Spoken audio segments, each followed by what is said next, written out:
Yeah, so I actually, after we get done here, I have a quick appointment. There's a place in town called Rose Nails. Very good, very good. They treat my wife really well. I'm getting my nails pink. I'm going pink. I'm also Yes, please never do. I've never been a phone case guy. I'm kind of like to live on the wild side. Go Yeah. I'm free living on the a little edge. All free right. free ball in there with the phone case. But I've already ordered myself a pink phone case. And It's I'm in so really bizarre, man. It's I'm so considering stupid. lip gloss too. I'm considering pink lip gloss. I'll It's try it. so the backlash for Caleb Williams makes no sense at all. It's people not who aren't the Bears being very upset that they're not getting a generational talent at the quarterback I position. I wish it was that simple. I do think it's a macho man world. No, Football it is is. Yeah. still football is still dominated online, especially by a lot of meatheads. I consider Mhm. myself one of them a lot of the times. I like analytics. I like the deep thinking that sports can bring us, but otherwise, it's a lot of just like crack beer, eat pizza, forget about life, watch sports. And they don't love it. They don't love it. And I think there's No. an LA SoCal thing, which is also weird because he's from the Washington D.C. area. He then went to Oklahoma with Lincoln Riley, and then ends up in LA for 2 years because of Lincoln Riley. So he's getting this kind of elitist West Coast vibe when he's really not a West Coast guy at all. He's only been there for less than 2 full years and only to follow a coach out there. My biggest reaction to it, honestly, is like part of it. I truly believe is that there are so many people because Justin Fields is so well liked and he's such a kind of a always been a kind of a guy's guy, even though he was a vegan and we had that discussion on the show too early Yeah. on in Justin Fields, like dude's a vegan, he doesn't eat meat. That Caleb is going to get criticized for everything he does. And you know what? I'm a little okay with the Bears having a little bit of the diva superstar quarterback. The Packers had one for a long time and it worked out pretty well for them. And Patrick Mahomes certainly makes his headlines. Him and his wife they're in the headlines plenty enough. I'm okay. I'm Yeah. comfortable embracing having the diva quarterback as long as the diva quarterback comes with a 4,000-yard passing and 30 touchdowns in a playoff run.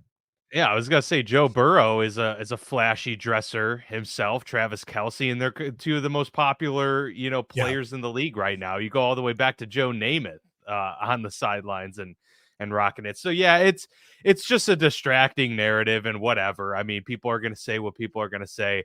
At the end of the day, if the guy plays football well, Bears fans will be happy at the end of the day. So Can I ask you that's really really all quick? that Do you matters. think he does it on purpose? I feel like Caleb, especially when he was at the golf event down there at TPC in Jacksonville, and that became huge news in the Chicago area. Like, oh my God, Caleb Williams is at a golf event, not training, blah blah blah. Well, he trains in Jacksonville. He's in Florida. The event was literally like 2 miles away from where he trained at. And of course, it's sports, it's competitive. I'm totally cool with my quarterback wanting to go and watch the elite golfers of the world golf. But I think after that kind of blew up and people are like, oh my God, I want to ask you, do you think he does it just seeing what people will freak out at online? Do you think he said to himself, what if I paint my nails pink and I go to this game? Like, what? Like, will people freak out online? He's a guy of he's a Gen X or a Gen Z or whatever. He's a Gen Z. Like Sure. he's in that mold of like where you do things on the internet for to cause shit, to stir the pot. Do you think he does any of that, or is that just his style and he didn't even think about the internet's reaction to it Yeah, before I he would mean, do it?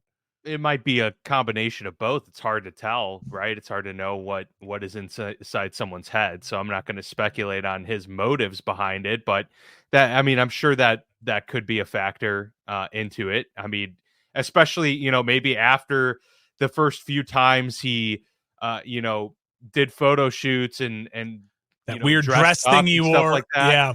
And maybe once he saw how crazy the reaction was, this was his way of leaning into that and being like, okay, well then I'm gonna keep putting it in your face. That very well could be. I know when he painted his nails with the fuck Utah, during the game, and then they Yep. ended up losing. That people obviously, gave him a good amount of shit for that. He gets a lot of shit for If that. they had won, maybe it wasn't as much backlash. But yeah, I mean, hey, Jim McMahon, did a lot of those types of things in a different way, but he did a lot of those types of things. Rodman just wore a push dress buttons. in Chicago, and they handled it. Yeah, and that worked out pretty well. So, that's part of the the culture of the star quarterback in many ways, and kind of just bucking the narrative and counterculture stuff. So yeah, it's fascinating. But I think none of us will be surprised when we hear his name called as the first name for the NFL draft this upcoming. Well, I was going to say this upcoming April, and it still qualifies Less than a month away. Days till April, but my goodness, we're less than a month away from the big NFL draft. But of course, today's episode is focused on the top 5 quarterbacks as my dog continues to chew his sweet toy. I wondered what that was. Remy! Get that out of here. I thought you hit a sound cue or something. Yeah, right. I got that queued up for anytime I talk. But no, so top 5 quarterbacks without a Super Bowl ring, an interesting list to compile together. Yeah. So we'll get into that. And of course, we'll get into some news that we've had over the last week or so of some new rule changes in the NFL that are going to be impacting special teams and defensive players throughout the league. So we're excited to get into that. But yes, our big show here today, top 5 quarterbacks without a Super Bowl title.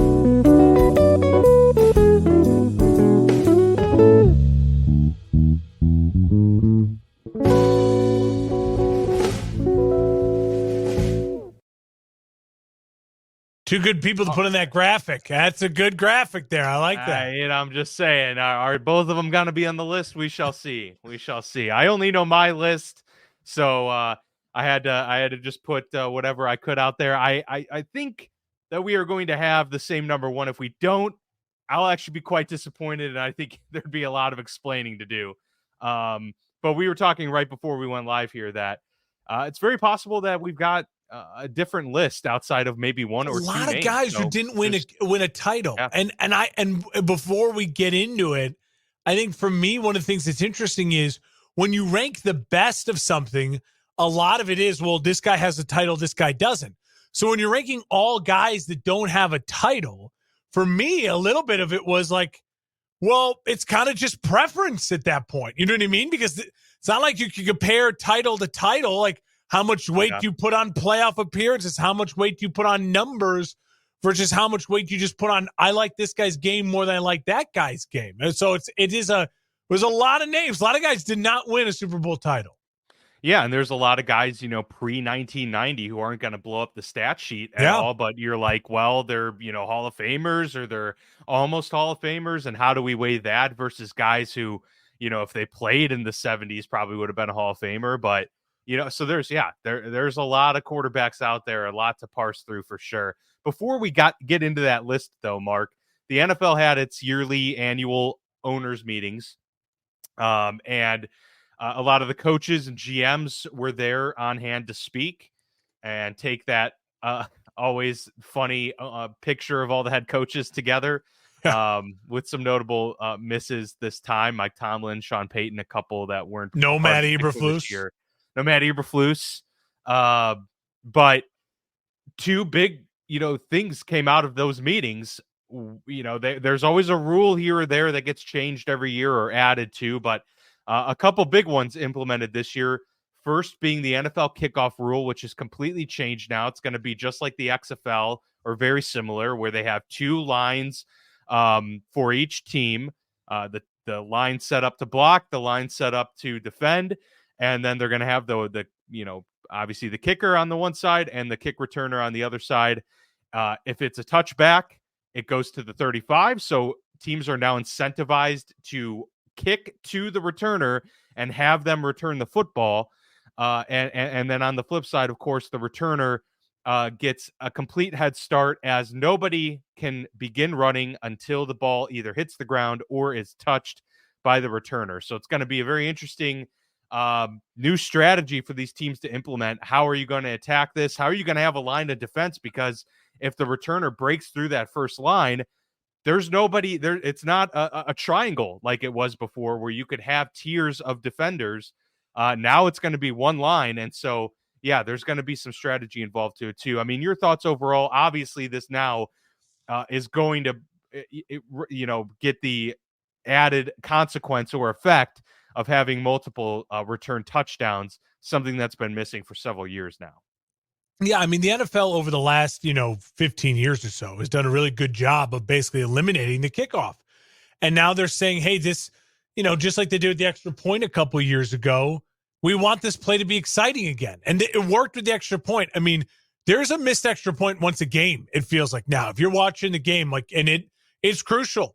They're always important. It was important during the Super Bowl this year. So I think bringing an element back to the game, special teams, and really making it something different and unique. It's going to be weird. It's going to be wild. I've already had so many people ask me, like, hey, explain this to me. You're the sports guy. Explain this to me. I keep saying, like, I don't really know. You just have to watch it. Like, we're just going to have to watch it for a season to fully understand it. I know, as you pointed out, the main thing people need to know is it incentivizes a return.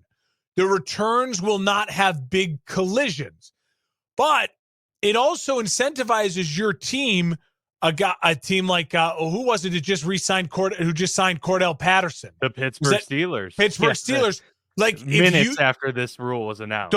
Guys like that become extremely valuable. Like, what is this going to look like for Tyreek Hill?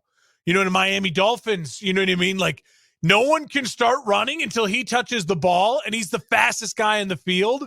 Like, that's going to be electric. It's going to be different. It's going to give guys in the college game, and you're going to see dudes get drafted this year who are just more of those, like, I think of the Bears example of Velus Jones, who you're like, why are they prioritizing him? Well, that's the dude who could maybe game break a play. He's not a great wide receiver. He's not really your number one running back, but that dude with the ball in his hands in space is fast and shifty. And if you're going to have to return it, the incentive of like, oh, the 35 is where teams want to be at, right? You know what I mean? So you were used to, offenses were used to getting that touchback over the past couple of years and starting with great field position. So offensive coaches aren't going to want to give that up. You're going to want to get to the 30, 35-yard line with these returns. So you're going to see guys have a chance to make rosters. I think that's cool. The other thing I think that's cool about it is the onside kick. We've lost. You can never have a surprise onside kick anymore. And that is a weird bummer for Sean Payton. The rest of the league, I think, will be fine. It's just, it's one of those like, surprise onside kick. I think they happen so rare. Exactly. It's a once a year, if that type of thing. It's not worth like diverting the rules. I love that we're getting the old onside kick back. So the old onside kick had like a 4%, somewhere in that range, I think, recovery rate versus the onside kick without the loaded lines. You can't have the unbalanced lines. It dropped down to like 10% success rate or less than that. So I love that if you're in that spot late in the game, you have to declare we're onside kicking it. But your team has a maybe 1 in 5 chance if you have a really great kicker, a Justin Tucker, or a Harrison Butker who's good at that stuff, to make a play for your team and makes your kicking game that much more valuable and that much more unique. And having those good kickers who can pin you back along the 1 yard line and make you catch that ball, or things like that, you know what I mean? Or you can basically kick it and down it within the 1 or 2 yard line. So the returner has to pick it up and has to return it. You can hopefully make a tackle and get a guy in bad field position. I like the intrigue of the game. I'm not going to pretend I'm an expert in it until I watch it for a whole season. We'll do a year recap of a year from now. Was it good or bad? And then I'll claim if I'm an expert in it or not. But I didn't watch enough XFL, sorry, and I know it's coming back in the spring here shortly. Maybe I'll have to watch at least some highlights for the kickoff purely to have a better take or a more complete take on it. Yeah, I'm completely open to it, and we'll see how it goes. I mean, it can't be much worse than what we already had, which was basically a nothing of a play. It was a time for people to go to the fridge and crack open another beer or grab some chips and salsa or something like that, hit a bathroom break. But now, maybe it's going to be more incentivized for people to pay attention and another opportunity for a big play to happen in the game of football. So I'm excited to see how it turns out. I do find it interesting that they went away from, the normal kick returns years ago because they wanted to reduce injuries and reduce the amount of, kicks that were being Collisions. returned. And now they want to increase the number of kicks that are being returned. It's kind of come full circle. This is a safer way overall. But we'll have to wait and see the long-term, effects of it and if it's successful or not. And look, the NFL is always willing to pivot and move off of things sooner rather than later. So rest assured, if this isn't a success, they'll find a way to work around it. But I think eventually when, my kids are 15, 16, 17 years old, we may not have kickoffs. That's how I view. We'll see. I think that's the way the NFL is going. But this could save it. This could save it. It could. It absolutely could. And again, it is interesting. You said it a great word there. It's like, well, in the name of safety, that is why they eliminated the kickoff, right? Because there was giant collisions, dudes running full speed, open field, boom, giant hits. The goal of this is to create basically an open in space. Think of like a screen pass, right? Where like a wide receiver screen, like a bubble screen. You're basically creating like a bubble screen. The players are closer together. And as soon as the guy gets the ball in his hand, it's all right. Now it's all out, like it's football. But you're eliminating that dude who's 230 pounds has been running downfield already for 40 yards at full speed and then spears me as soon as I catch it. You're eliminating those mega, mega violent hits. There's still going to be some collisions and hits, but they're going to argue, hey, listen, this is still safer than any kick return we're going to ever do because the giant violent hits are gone. On the flip side, the other new rule they're talking about is all about player safety. They're encouraging more kicks, saying this is a safe way to do a kick return versus now eliminating a tackle by trying to say, because that tackle was unsafe for the players. And Dan, I have strong thoughts on the hip tackle thing. I'm very disappointed and frustrated for the NFL that they're doing this. They're creating a headache for themselves. They're creating a Twitter X outpouring of absolute chaos when it's going to happen. There's going to be the Ravens versus Steelers late in the game.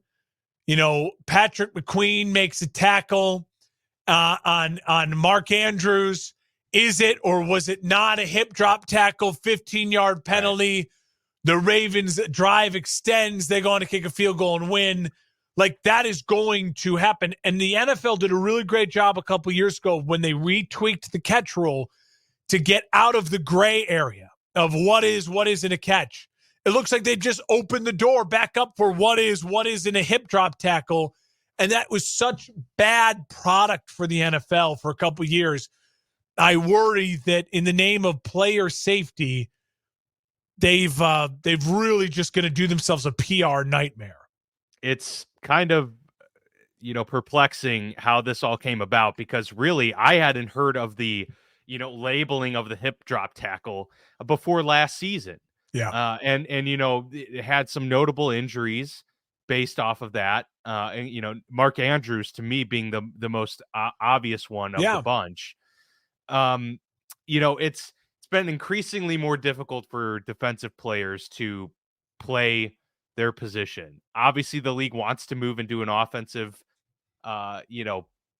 centric performance, but at the same time, defensive players have to be given an opportunity to play within the bounds of the game. And, most defensive players throughout the league, if not all, have completely come outspoken about this. A lot of offensive players too. I saw Kyle Long come out in favor of this rule. And, he was getting some vitriol from other former and current NFL players because he seems to be one of the few that is kind of siding with the NFL in this regard. I mean, I'll put it this way. The hip drop tackle, for those listeners that aren't, totally familiar with what the league is talking about, it's when a defensive player largely is having to grab a player with their arms, and this player has a lot of momentum, and so in order to stop that momentum, since they're only being able to tackle them with their arms, it's usually because they're out of reach or they're having to kind of run them down side to side. They grab them with their arms, and to stop them from, dragging them 5 to 10 yards, they then lift their hips and their legs off the ground so that their body weight can drag the player down with them and kind of run with the momentum of the tackle It's in that way. basically like, It's very intuitive. Think of the little kid who grabs onto their dad's arm and they just hold on and they go dead weight. You know what I mean? Yeah, dead weight on you. Exactly. That dead weight. And what ends up happening is a lot of times that immediate gravity impact of the going dead weight drags a guy down. They land onto their ankles, their shins, and guys get their legs. The offensive player a lot of times gets their legs twisted up, like we saw Mark Andrews that snapped his ankle.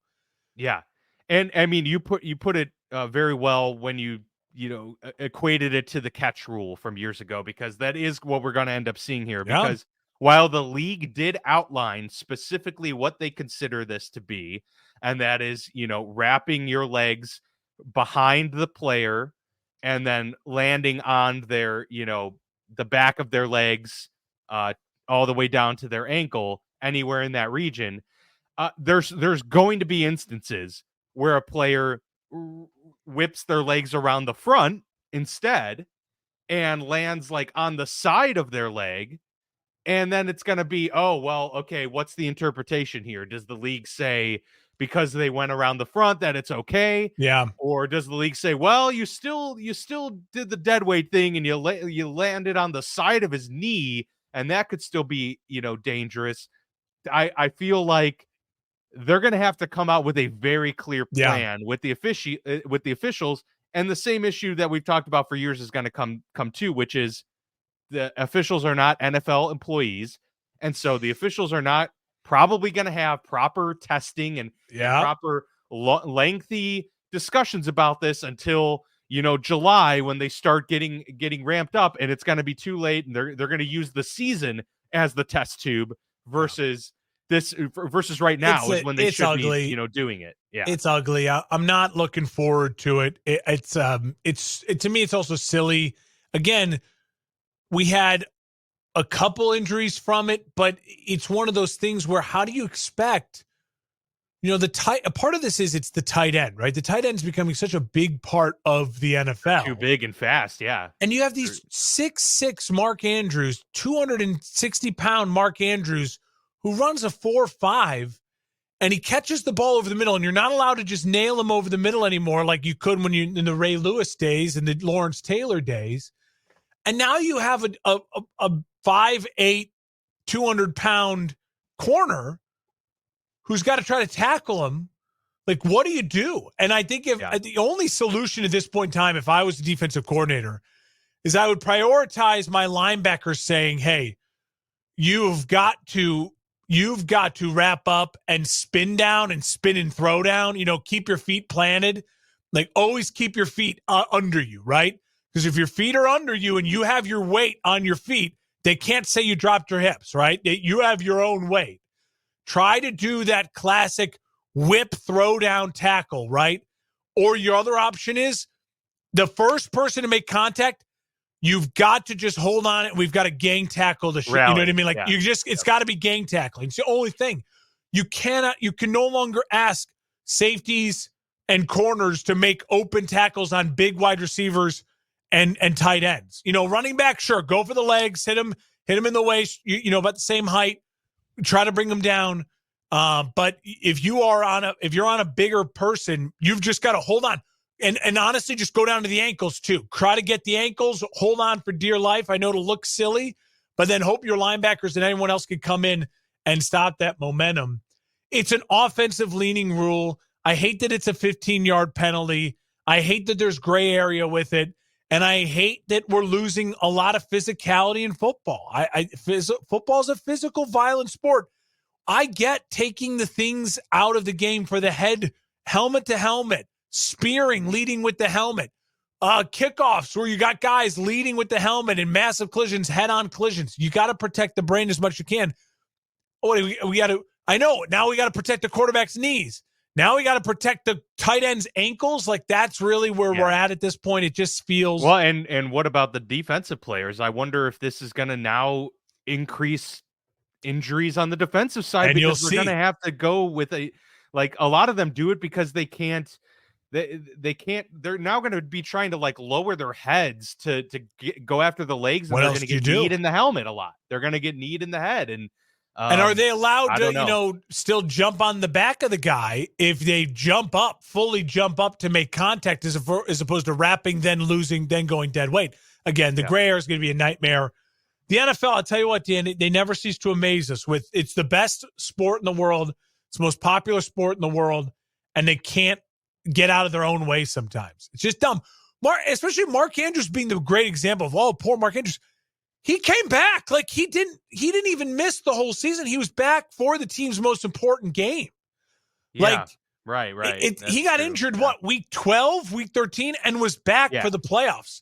So if that is we need to protect these guys, you're telling me that on the rare occasion the guy does have an injury where he's going to miss time, worst case scenario, has surgery, and he's back within 2 months? Like, come on here. It's just less than 2 months from Mark Andrews. It was overblown, overreacting, and hopefully it's not a disaster this year, but it will be. Yeah, I fear that we are going to have some definite issues with this moving forward, and hopefully we can just kind of iron things out and figure out a way to make it work without completely overhauling the way we play football and the way the game is played and how we consume it. So, good luck, officials. Once again, you've got another task on your hands this upcoming season for sure. All right. Well, that was a lot of preamble, but important stuff to get to. Let's, kick ourselves into this great list that we've both curated, the top 5 quarterbacks without a Super Bowl championship. That does not include this does include quarterbacks that went to a Super Bowl but didn't win it. So there's just quarterbacks without a ring. And that's don't mean a thing if you ain't got that ring. So, yeah, exactly. So like we do everything else, we'll start with 5 and work our way up and go back and forth. But anything you want to say? Well, I have a long list of honorable mentions we can get to at the end once we reveal our list. I think to me, again, I want our listeners to remember, really ask yourselves, if you can't use championship games and rings is your argument for who's better than who, what does it come down to for you? And what does it come down to for me? It really came down to style of play, numbers, longevity, but also just the eye test. Like, that dude is better. Like, that dude he's a great player. And for some reason, maybe his career was cut short, or maybe what have you, just played at a time when there was a dynasty or something like that. You just couldn't get around it. So to me, those are two or three of the key things I kind of kept in mind when making the list. So I'll get it started. And at number 5, I have a guy who I believe is one of the top 5 just most talented quarterbacks, the God-given talent in the history of the planet, and that's Josh Allen. I have Josh Allen at number 5. I know some people maybe argue high on this list. He doesn't even have an MVP, but I think Josh Allen's at the point of his career where he's still got 5 more years like we've seen the previous 5 years. And so the numbers will be there. The accomplishments will be there. I think they'll get an MVP in there. And I think Josh Allen right now is very much teetering along that line of he may never win one because of what the circumstances around him are going to be. And he's very, to me, Charles Barkley. So if you watch Charles Barkley in his prime, the dude is just otherworldly. His prime didn't last as long as other guys' primes, and Josh's might not because of the way he physically plays the game. But at his peak of peaks, there are a few that you could argue are just better at throwing the football, playing the game, and fun to watch as well. So I have Josh Allen at number 5. Josh Allen was an honorable mention for me. I think I had him at 6 or 7. Um, the reason I keep him off the list is, one, story's not over yet, and I know that True. that's not necessarily the list here, because the list is they don't have a ring and he doesn't. But also because, you know, he's had a lot to work with. He's had some really talented teams, and he hasn't even gotten to the Super Bowl. True. The number 5 guy for me did get to a Super Bowl despite not having very much to work with throughout much of his career. He's a quarterback I reference a lot. He's one of my favorite quarterbacks to talk about because he's not in the Hall of Fame, and I think that's a travesty. But also because he was an innovator and a pioneer in many respects for the West Coast offense, that being Ken Anderson. Also, Kenny Anderson has himself an MVP and a 4-time Pro Bowler. Stats don't completely blow you away. But obviously it was, a certain era in the 70s and into the 80s. And he probably would have had a Super Bowl ring if he didn't run into the dynasty that were the Joe Montana-led 49ers. So Kenny Anderson, for many respects, I consider to be the best quarterback, if not on the short list of like 3 quarterbacks that aren't in the Hall of Fame currently that deserve to be there.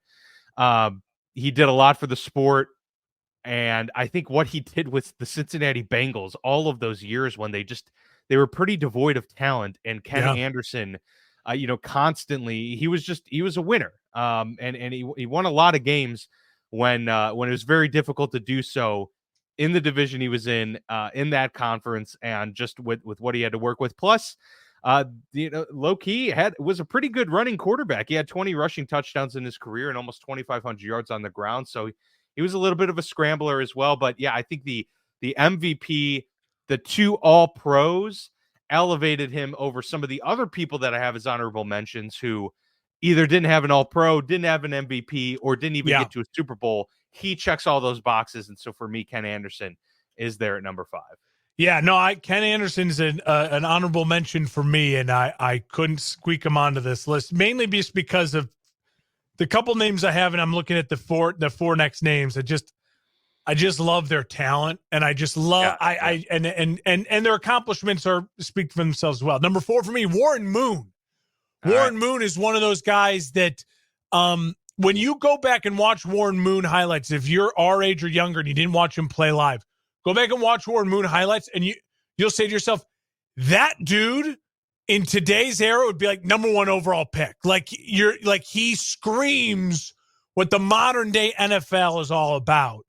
And he did it at a time when people looked at an African-American quarterback as not being capable of doing the things that he did, and had to bounce around for so much, even though his talent was off the chart. So for me, Warren Moon deserves to be on this list. I couldn't put him any higher than 4 because the 3 guys ahead of him just difference makers, real difference makers. But Warren Moon is a great among greats, and I love him. I would kill for a Warren Moon to be the next quarterback of the Chicago Bears. Like, I mean, a massive, massive arm, did most of his damage from the pocket, and was absolute, kind of like gunslinger mentality, big time throw ability, and huge stats, and just, for a lot of reasons, didn't win a Super Bowl. One of them being like the NFL just didn't even give him much of a chance when he beyond deserved it, and he's wearing a gold jacket for a reason. Yeah, I mean, almost 50,000 career passing yards and almost 300 touchdowns as well. But the guy played forever, and not to mention he had an entire career in the Canadian Football League before all of that. So that's definitely to be lauded. And obviously, 9 Pro Bowls I'm seeing here as I'm looking through kind of some of his accomplishments. Well, Warren Moon stat, obviously he's a Hall of Famer and everything, but what's the stat that stands out for you? No, well, that's what I mean. Like when you start to compile all that and you say, wait a minute, he didn't even start his career. It's not like they're not adding in his CFL stats. And he's a guy that should have been in the NFL from day one, but went to Canada, had to prove himself, and then finally gets his chance. Warren Moon is, again, he's just one of those, like, you feel for him, because if he was coming out today as a prospect, Jaden Daniels. I mean, that's Warren Moon. I mean, that's these are guys you're looking at me like that dude is electric. How could you not take a chance on that guy? He'd be terrific. Ferran was the one that gave me the most trouble as I was putting this list together. He did not make my top 5. Warren Moon at number 7 for me as an honorable mention. But yeah, I couldn't get him on there. But I certainly, the argument Would you can say be Fran made. didn't make your top 5? Did I say that? I meant Warren Moon. Oh, okay. That's my bad. Yes. I don't know why. Warren Moon did not make my top 5. I have him at number 7 there. That's all right. Just outside of it. And hey, the argument can be made. You make a good case. But I just didn't have him quite that high. I do have Jim Kelly at number 4, however. Okay. Guy got to 4 Super Bowls. Now, yeah. Yes, he didn't win any of them. So, you could easily, put the kibosh on that argument. But the guy got to 4 Super Bowls, was an extremely efficient quarterback, great leader, Hall of Famer. I think he would fit great in today's game as well. Yeah. He's just a very, very cerebral quarterback and kind of one of those that kind of transcended eras. He was a guy that really would succeed in any era he played in and had the necessary moxie, to tough out some of those adverse circumstances and take big hits and scramble when he needed to, kind of a do it all quarterback. And to be, fair to the argument, he had some of the best weapons around him and one of the greatest defenses as well during that time. A lot of Hall of Famers. So there's a lot of help he got, but Jim Kelly, for getting to 4 Super Bowls for me, having a Hall of Fame resume, just a lot of those intangibles as well, elevated him to me to above Ken Anderson and above some of these other guys like Warren Moon and Josh Allen that we mentioned before. So I actually am using the 4 Super Bowls against Jim Kelly. I have him on my honorable mention, but it's one of those where it's like, I can justify why Josh Allen doesn't have a ring right now. He has gone up against Patrick Mahomes and beat his head in up against Patrick Mahomes. Just can't get by Patrick Mahomes, who is a top 3 quarterback, in my opinion, right now in NFL history. Jim Kelly had his 4 chances. He got there. And in none of those games could he seal the deal and elevate. Now, he deserves credit for getting there. He's on my honorable mention list. He's great, and he's very good. Also, he constantly put them in positions in basically all 4 of those Super Bowls. True. Scott Norwood misses a field goal. Thurman Thomas loses his helmet the first series. I understand. Can't be out there. Like, I will. It's why you make the argument. If Josh Allen, to me, Josh Allen, that's why it's a little bit of that fun playing that game. I can still sit here and say Josh Allen's story isn't finished yet. Now, if Josh Allen finishes his career never even getting to a Super Bowl, will I look at him and Jim Kelly differently? Yeah. I mean, Jim Kelly, I would probably end up putting then higher on this list than a Josh Allen. But for me, Josh Allen, it's a lot of that talent upside of just purely, again, if I'm going, I don't have rings to compare you. I have nothing. Is Josh Allen a Hall of Famer if his career so ends Josh without Allen, a Super Bowl, and let's say he goes like 4 or 5 more years and calls it a career after 10, probably not, depending on where his stats land and everything, probably not. No. But would I argue still that Josh Allen at his peak is a better quarterback than Jim Kelly? I think I could. That has argument. That has legs. So again, it's a little bit of like, how do you weigh? What do you weigh more? Yeah, it's accomplishments versus pure talent, especially when you don't have the ultimate accomplishment on your side, which is winning a Super Bowl.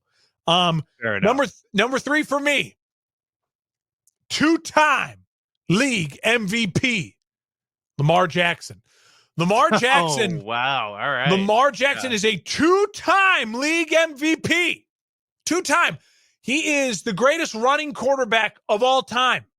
He is maybe probably, if you just take pure athlete, the greatest athlete to ever play the position of quarterback.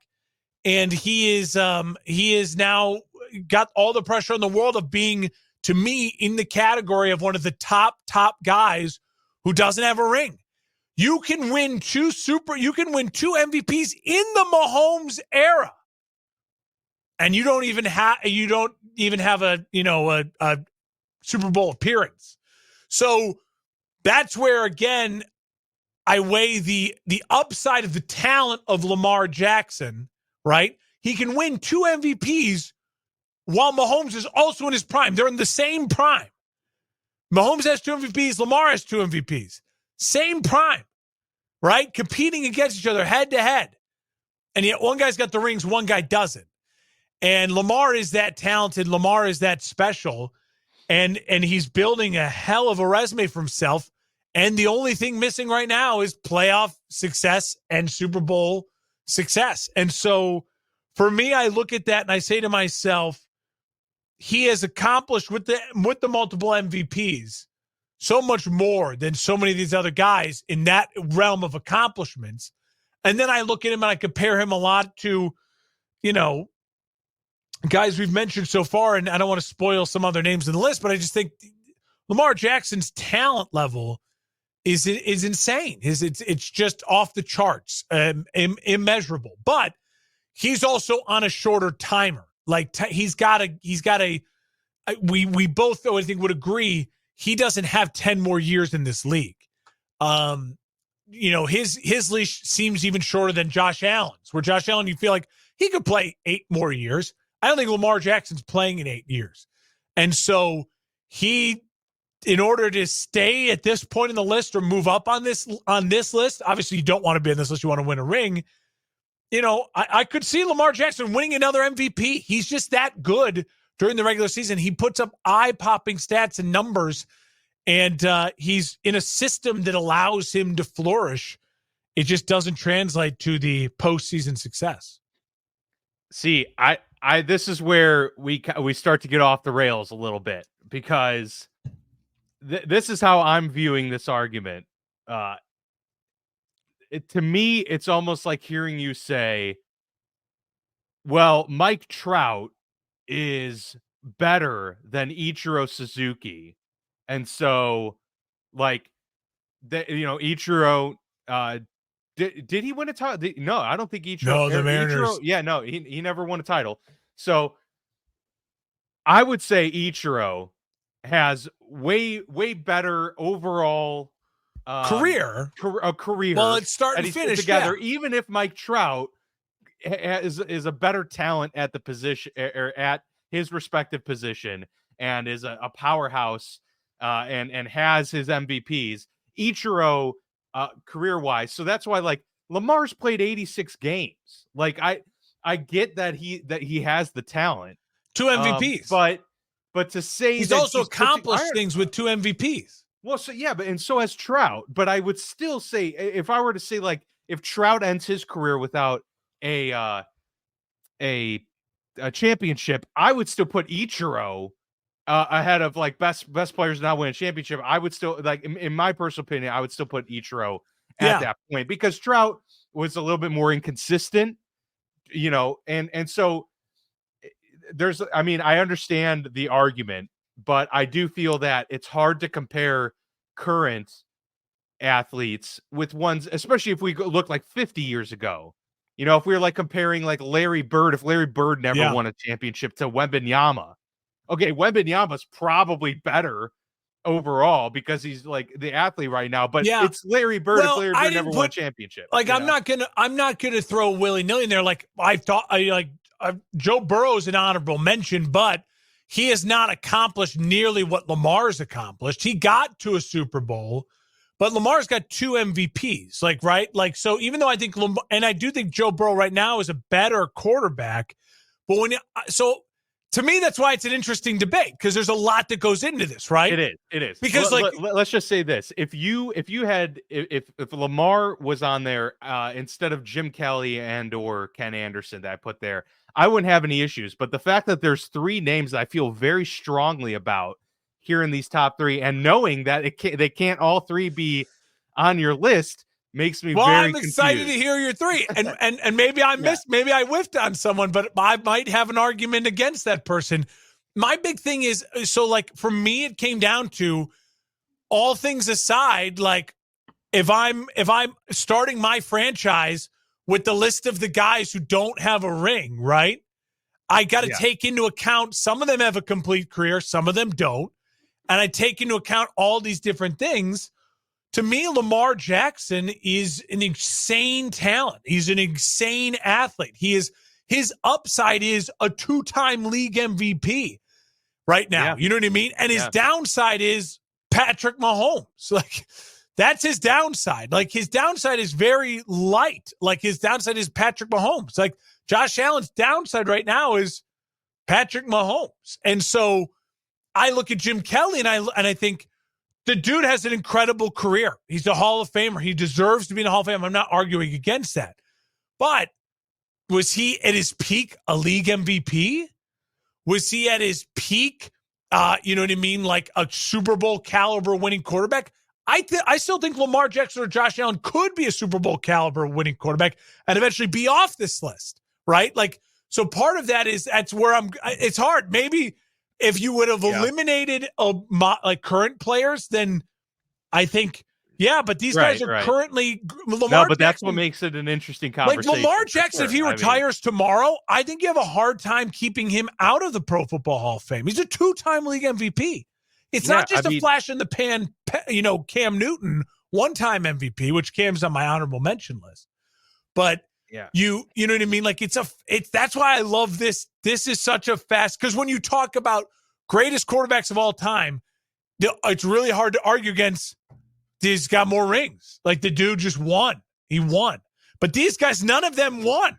like none of them. I guess like I don't know. It's hard for me because like I'll give away one by like. Well, go to number 3. Go to number 3. Okay. I will. Go to number 3. Number 3 for me is Fran Tarkenton. Okay. And and so Fran Tarkenton is on this list because he's gotten to a Super Bowl. He's got MVP. He's got 9 Pro Bowls. He retired with almost every statistical category being the leader in at quarterback. 100%. He retired as the greatest quarterback to ever live at that point. So yeah, I mean that's I don't even think there's much persuading needed on that front, because number 2 for me, Fran Tarkenton.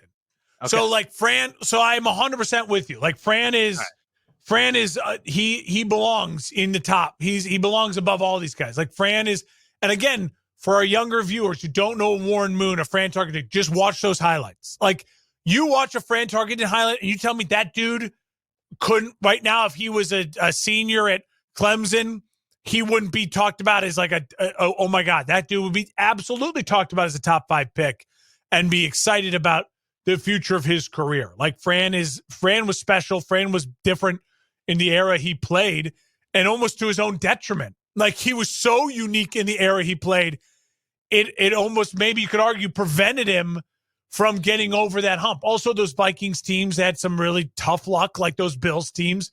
Very, very similar situations. And it's hard to get to Super Bowls. And so, I don't hold it against him. Fran Tarkenton, he was on, I think, both of our list of top 10 quarterbacks of all time. And so, without the ring, it doesn't hurt him at all. I have a feeling I know who your number 2 is now. I want take a guess. Phil Rivers.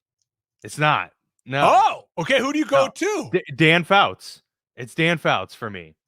Okay. Dan Fouts also has the stats to back it up. Also has the historic career to back it up. He was obviously, one of the innovators there with Eric Coryell, and executed it to perfection. He revolutionized the quarterback position in many ways. Ken Anderson was the West Coast style guy, but Dan Fouts kind of took that a step further with the mind-blowing stats, in the late 70s into the 80s, where he was throwing for 4,000 yards routinely and throwing for 30 plus touchdowns before anybody else was doing that. And this is also a guy that, has the career accolades, has the Hall of Fame credentials, was an MVP. And so, that's kind of where, or no, actually, no, I'm sorry. He was the UPI MVP, which doesn't count very much. So he was runner up MVP on multiple occasions. So I guess that is a knock for him. But 6 Pro Bowls, a couple first team All Pros for him as well. Yeah. And I think he's better than Philip Rivers. Like, if I were to talk about just like starting a team, do you get Dan Fouts or Philip Rivers, regardless of era? I think I would take Dan Fouts. I think he's a more accurate quarterback. And Philip Rivers, in his career, we're talking about a guy who had every opportunity. Like, he's the one person that you could think about on this list that you could say they gave Philip Rivers chances. He had Vincent Jackson. He had Antonio Gates, LaDainian Tomlinson. He had some big name players to play with for many years. And then Keenan Allen towards the end of his career. Yeah. He had dudes. He had dudes a lot, and they couldn't get over the hump, which isn't all his fault, but he didn't even get there, I'm 100% with you, which is why my number 1 is Dan Marino, and I assume that's your number 1 as well. That is my number 1. Yeah. So was, I think we knew that. So let me go back to Fouts, right? So Fouts would be my number 6. Like, Fouts, I'm 100% with you. I love Dan Fouts. I think Dan Fouts is great. But when I start to look at Dan Fouts now historically, and you mentioned it there with the MVP runner-up a couple times, he was first-team All-Pro. But Dan Fouts now, to me, his career just looks so much like a Kirk Cousins, like a Matt Ryan, Matt Ryan won an MVP. Well, but yeah, Matt Ryan won an MVP and went to a Yeah. Super Bowl. You know what I mean? Where it's like, oh man, and Fouts did something at a time that people weren't doing. So I give him credit for that.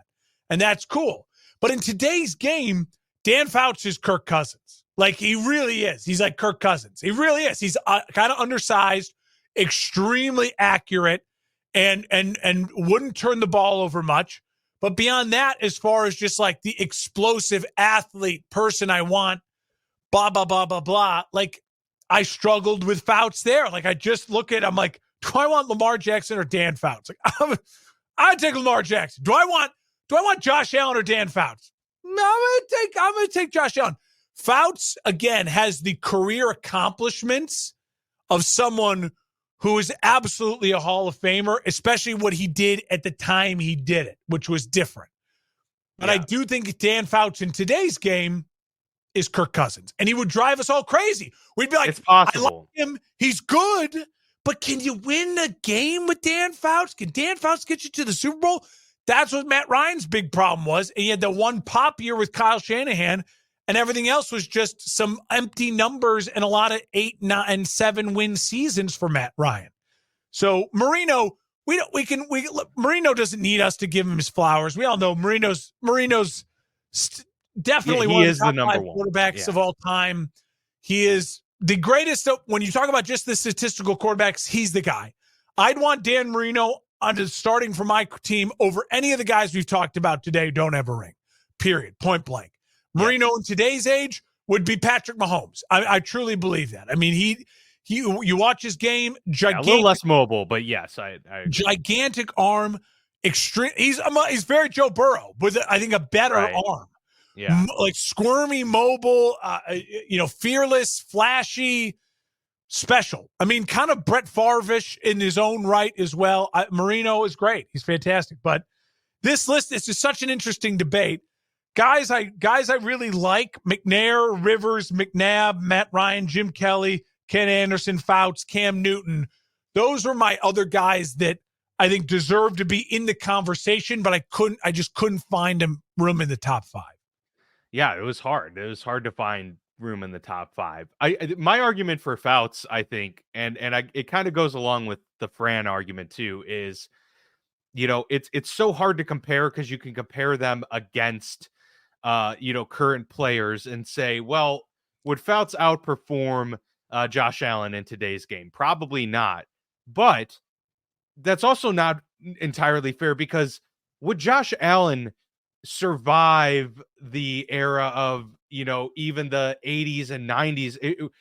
If Ray Lewis was allowed to tee off on Josh Allen, if Ray Lewis was allowed to tee off on Lamar Jackson, would Lamar Jackson have the MVPs, or would he have been, too injured? I mean, I think about a lot of the highlights from Dan Fouts are him getting absolutely destroyed as he threw the football.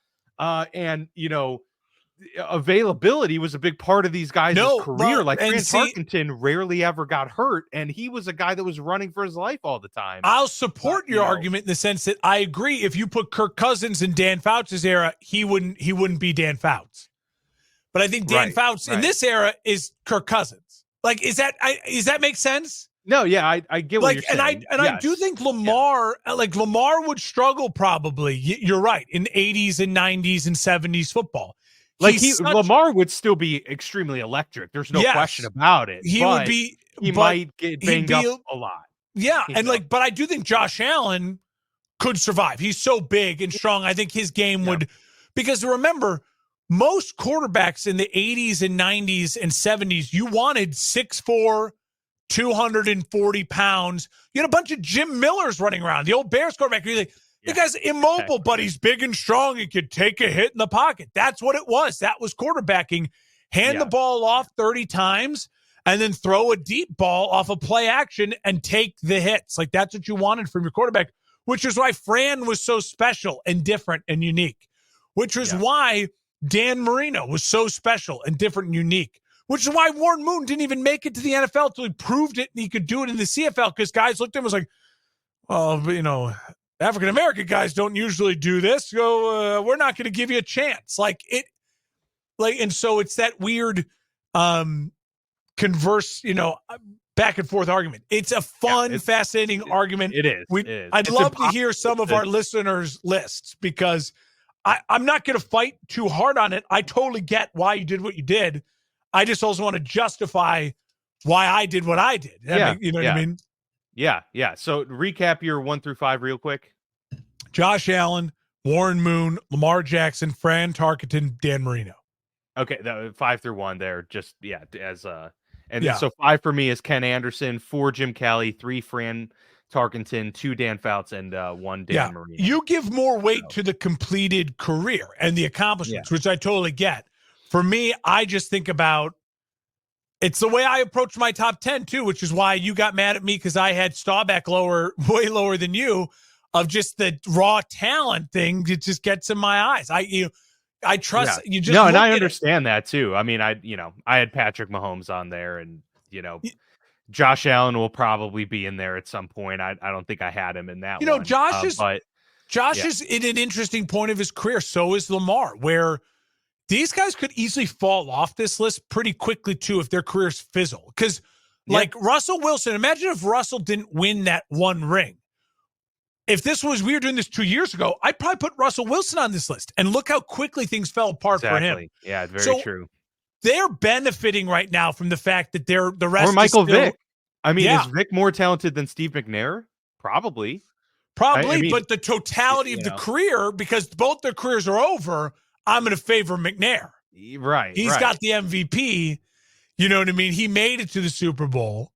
So, because their careers are unwritten, like a Joe Burrow is close. Like if Joe Burrow wins an MVP this year, makes the Super Bowl and loses, I'd have a hard time not putting maybe Joe Burrow close to that number 5 spot on this list. But again, then if in 5 years from now Joe Burrow's fizzled out of the league, once your career is written, then it's easier to judge you against the guys whose career is written.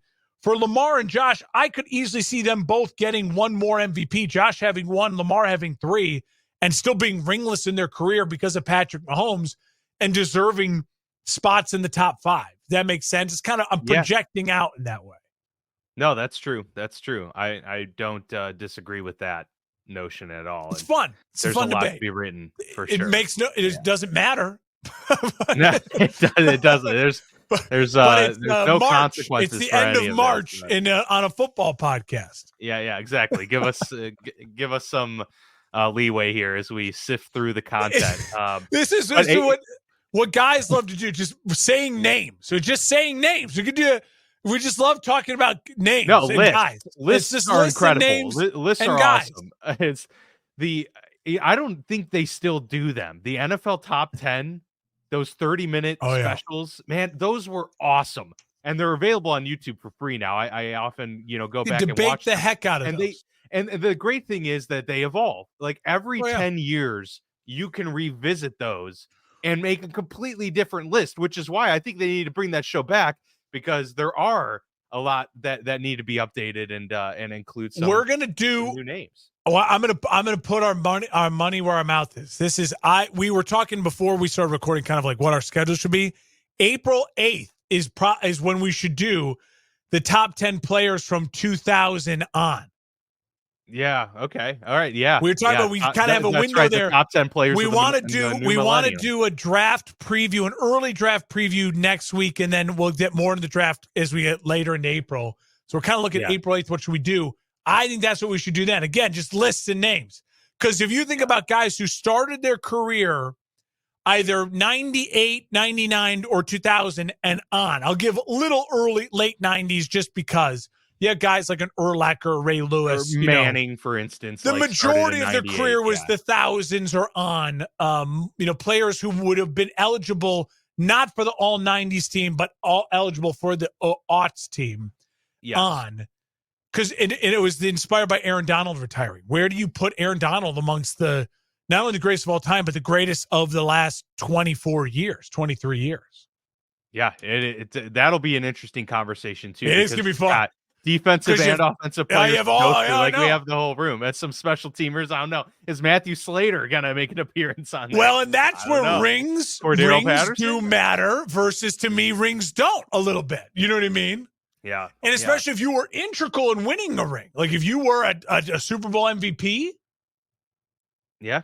Yeah. You've got a case to be made. Julian Edelman? Yeah.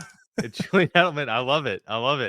So, I think April 8th, that'll be a good target date. So you already alluded to it, but just to kind of set the table for April for everybody, since that's going to be draft month and a lot going on next week, coming up in just a few days, actually, we'll go over a brief introduction to the draft, overall, just discussing the draft class in general, what we expect, some teams to go after early, just a very general high level overview of the draft. The 8th, maybe we'll do that list, and then we'll circle back the following week, giving our first round mock draft, which we try and do the week before the draft every year. We're going to draft for every team in that entire first round. And then something new we're going to try out this year, and we're excited for, is we will be live streaming on YouTube the first round of the NFL draft. So really excited for that.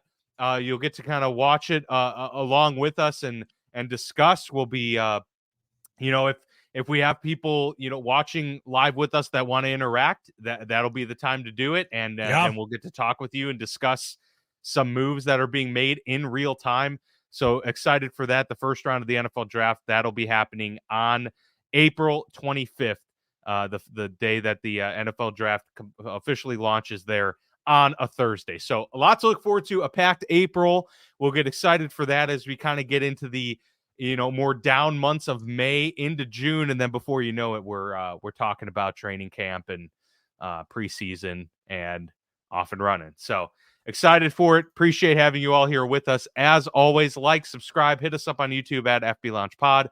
Appreciate any love you can give to our podcast network as well, for fantasysakeqc.com. Part of the For Frequency Sake Podcast Network. Excited to be there as always. Appreciate you being here with us, and we will see you back here next week.